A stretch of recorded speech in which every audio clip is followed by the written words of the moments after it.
Friends, welcome back to Manvi's kitchen vlogs. ఈరోజు మన recipe వచ్చేసి snack item palak crispy layered puri. ఈరోజు మన వీడియోలో ఇది ఎలా తయారు చేయాలో తెలుసుకుందాం. ముందుగా పాలకూరను శుభ్రంగా కడిగి అలా కాడలతో సహా కట్ చేసి పెట్టుకోవాలి. ఇప్పుడు స్టవ్ ఆన్ చేసి ప్యాన్ పెట్టి అందులో ఈ పాలకూర తరుగు వేసి అలాగే కొద్దిగా వాటర్ యాడ్ చేసి ఒక హాఫ్ స్పూన్ పసుపు కూడా యాడ్ చేసి ఒక 5 మినిట్స్ అలా పాలకూరనంతా మగ్గించుకోవాలి. ఒకసారి అలా కలిపేసి పాలకూరను కుక్ చేసుకోవాలి. 5 మినిట్స్లో కుక్ అయిపోతుంది.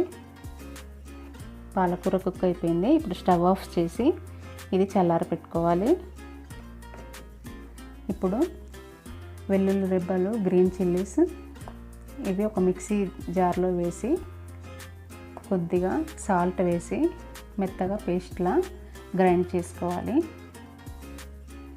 ఇప్పుడు ఇందులోనే ఈ కుక్ చేసి పెట్టుకున్న పాలకూరను కూడా యాడ్ చేసి మెత్తగా పేస్ట్లా చేసి పెట్టుకోవాలి. ఇప్పుడు ఒక బౌల్ తీసుకొని 1 కప్పు గోధుమ పిండికి 1/2 కప్పు మైదా పిండి అలా యాడ్ చేసి 1 స్పూన్ జీరా పౌడర్, 2 స్పూన్స్ ఆయిల్ యాడ్ చేసి ఇప్పుడు ఇందులోనే ఈ పాలకూర పేస్ట్ కూడా వేస్తూ మనం ఒకేసారి వేయకుండా అలా చూస్తూ వేసుకుంటూ పిండికి సరిపడా కలుపుకోవాలి.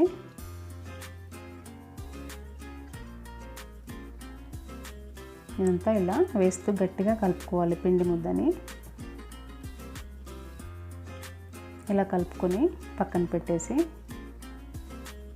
ఇప్పుడు వేరొక చిన్న బౌల్ తీసుకొని అందులో 2 స్పూన్స్ రైస్ ఫ్లోర్ అండి. ఇది ఈ రైస్ ఫ్లోర్లో ఆయిల్ వేస్తూ పేస్ట్లా చేసుకోవాలి.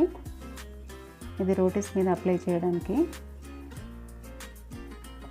ఇలా చేసిన తర్వాత పక్కన పెట్టి ఇప్పుడు పిండి ముద్దను మనం చపాతీ ముద్దల్లా సపరేట్ చేసి పెట్టుకోవాలి.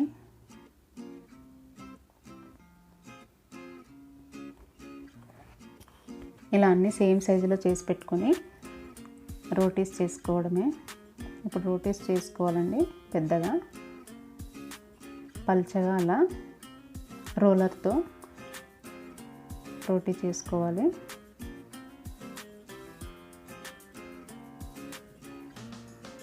ఇలా 3 రోటీలు రెడీ చేసుకోవాలండి.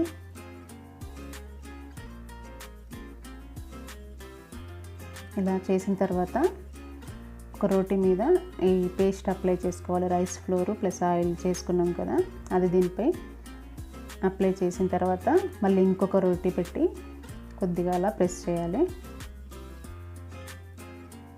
మళ్ళీ దీనిపై కూడా పేస్ట్ అప్లై చేయాలి.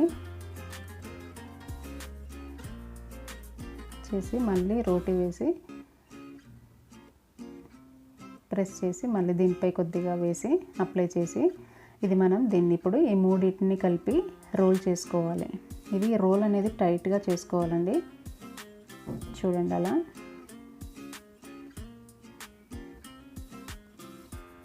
ఇదంతా రోల్ చేసి దాన్ని ఒకసారి అలా ప్రెస్ చేసి వీటిని మళ్ళీ చిన్న చిన్నగా కట్ చేసుకోవడమే అండి. ఇలా కట్ చేసి పెట్టుకొని ఎడ్జ్లకి కాస్త కొద్దిగా చిన్న సైజులో వస్తాయి. ఇప్పుడు ఇలా అన్నీ ఈవెన్గా కట్ చేసి పెట్టుకొని అలా కొద్దిగా ప్రెస్ చేయాలండి.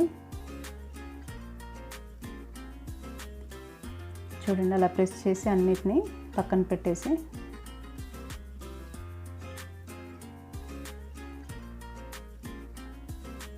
ఇలా అన్నీ చేసి పెట్టుకున్న తర్వాత ఇప్పుడు ఒక్కొక్కటి తీసుకొని మళ్ళీ పూరిలా ప్రెస్ చేసుకోవాలి. రోలర్తో కొద్దిగా పొడిపిండి వేయాలండి, ఎక్కువగా వేయకూడదు. అలా కొద్దిగా వేస్తూ ఇలా మనం పూరి చేసుకోవడమే. ఇలా అన్నీ చేసి పెట్టుకొని స్టవ్ ఆన్ చేసి మూకుడు పెట్టి అందులో ఆయిల్ వేసి హీట్ అయిన తర్వాత మీడియం ఫ్లేమ్ పెట్టేసి పూరీలు వేసుకోవాలి. ఒకటి వేసిన తర్వాత చూస్తూ మన గ్యాప్ ప్లేస్ని బట్టి అందులో పూరీలు వేసుకోవడం అండి. అలా వేస్తూ బ్రౌనిష్ వచ్చేంత వరకు ఫ్రై చేసుకోవాలి. చాలా క్రిస్పీగా ఉంటాయండి. ఇలా మళ్ళీ మిగతాయి కూడా వేసి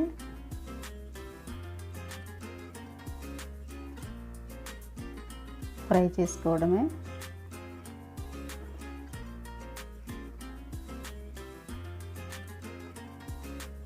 చూడండి పాలక్ క్రిస్పీ పూరి. ఇది ఎన్ని లేయర్ లాగా ఎలా చక్కగా కనబడుతున్నాయో చూసారా. చాలా క్రిస్పీ అంటే చాలా క్రిస్పీగా ఉంటాయి. ఇవి టీ టైంలో తినొచ్చు, లేదంటే పిల్లలు సాస్ పెట్టుకొని తినొచ్చు. మీకు కనుక ఈ వీడియో నచ్చినట్లయితే లైక్ చేయండి, షేర్ చేయండి, సబ్స్క్రైబ్ చేయండి. Thank you for watching.